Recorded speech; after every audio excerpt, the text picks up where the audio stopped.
कहानी शुरू होती है उसी गांव चंदनपुर से, जहां पिछली रात वह श्रापित यति रायस्टार के बेटे चिंटू को भी कुछ मंत्र पढ़कर बर्फ की मूर्ति में बदल देता है और फिर एक ऐसा जोरदार वार करता है कि चिंटू की चीख पूरे गांव में गूंज उठती है। चीख इतनी भयानक होती है कि रायस्टार की नींद भी टूट जाती है। वह तुरंत अपने बिस्तर से उठता है और खिड़की के पास खड़े होकर मन ही मन सोचने लगता है, आखिर क्या पूछता होगा वह यति, और मेरा चिंटू क्या वह अपनी माँ तक पहुँच भी पाया होगा। और फिर अगली सुबह जब रायस्टार रामपुर जाने के लिए गांव की गलियों से निकल रहा था तो उसने देखा कि सामने लोग एक जगह भीड़ लगाए खड़े हैं। वह दौड़कर भीड़ के पास पहुंचा और जो उसने देखा उसके पैरों तले जमीन खिसक गई। वहां उसका बेटा चिंटू 2 टुकड़ों में बटा निर्जीव पड़ा था। यह दृश्य देखते ही रायस्टार भीतर से पूरी तरह टूट गया। आंखों में आंसू लिए वह बुदबुदाया, बेटा मैंने तुझे मना किया था पर तूने एक न मानी। और फिर रायस्टार दुखी होकर सीधा गांव के सरपंच हरिलाल के पास पहुंचा और रोते हुए पूछने लगा,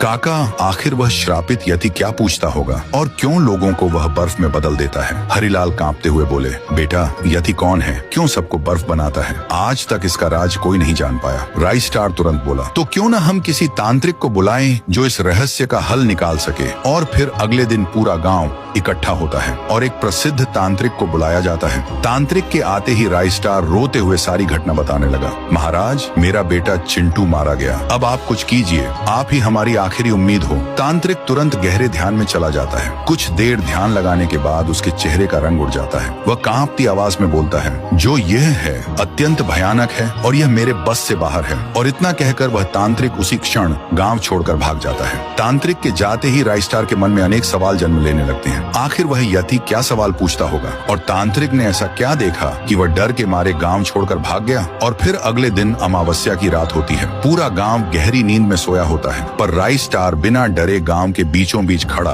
उस यति का इंतजार कर रहा होता है। जैसे ही रात के 2 बजते हैं वह यति प्रकट हो जाता है और धीरे धीरे रायस्टार के पास आता है। वह रायस्टार से सवाल पूछने ही वाला था कि तभी रायस्टार चिल्ला पड़ता है, आखिर क्या बिगाड़ रखा है इन गांव वालों ने तुम्हारा जो तुम उन्हें एक एक करके मार रहे हो। तभी वह यति बोलता है, इससे तुम्हारा कोई लेना देना नहीं है, तुम मेरे रास्ते में मत आओ। इतना कहकर वह रायस्टार को भी एक बर्फ की मूर्ति में बदल देता है और फिर वहां से गायब हो जाता है। अगली सुबह जब सरपंच हरिलाल रायस्टार की यह हालत देखते हैं तो देखकर दंग रह जाते हैं और तुरंत रायस्टार को गाड़ी में डालकर गांव के बाहर प्रसिद्ध तांत्रिक अटाची बाबा के पास ले जाते हैं। अटाची बाबा रायस्टार की हालत देखकर स्तब्ध रह जाते हैं और धीरे धीरे कांपती आवाज में वो बोलते हैं, ये किसी बहुत ही भयानक चीज से टकराया है, इसका इलाज नामुमकिन है, हम चाहकर भी इसे बचा नहीं सकते। तो गाइस क्या अब रायस्टार बच पाएगा?